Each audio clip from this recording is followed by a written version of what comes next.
ఏకపక్షంగా దూసుకుపోతున్న Telugu Desam party welfare స్కీమ్కు లభించని ఆదరణ. ఆంధ్రప్రదేశ్లో వన్ సైడ్ పోలింగ్ జరుగుతున్నట్లే కనపడుతూ ఉంది.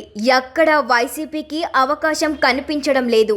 5 ఏళ్ల జగన్ ప్రభుత్వంపై వ్యతిరేకత ఈవీఎంల ద్వారా బయటపడుతున్నట్లవుతుంది. ఎందుకంటే ఎర్లీ ట్రెండ్స్లో ఇంత భారీ స్థాయిలో టీడీపీ ఆధిక్యం కొనసాగుతుండటంతో ఇక అధికారంలోకి వచ్చేది తెలుగుదేశం పార్టీ కూటమి అని చెప్పక తప్పదు. ఎందుకంటే ఈ ప్రాంతంలోనూ ఫ్యాన్ పార్టీ ఆధిక్యంలో లేదు. ఎమ్మెల్యే స్థానాలతో పాటు పార్లమెంట్ నియోజకవర్గాలు కూడా అంతే కూటమి వైపు మొగ్గు చూపారని అనుకోవాల్సి ఉంటుంది. ఉత్తరాంధ్ర, రాయలసీమ, కోస్తాంధ్రలలో ఎక్కడ పట్టిన సైకిల్ వేగంగా పరుగులు తీస్తుంది. బీజేపీ, జనసేన కూడా బలంగా కనిపిస్తున్నాయి. స్టేట్ వైడ్గా చూస్తుంటే సైకిల్ పార్టీ లీడ్లో ఉంది. ఏకపక్షంగా ఓటింగ్ కొనసాగుతుంది. గుడివాడలో కొడాలి నాని కూడా వెనకంజలో ఉన్నారు. ఎగ్జిట్ పోల్స్ పూర్తిగా రాంగ్ అయినట్లే కనిపిస్తున్నాయి.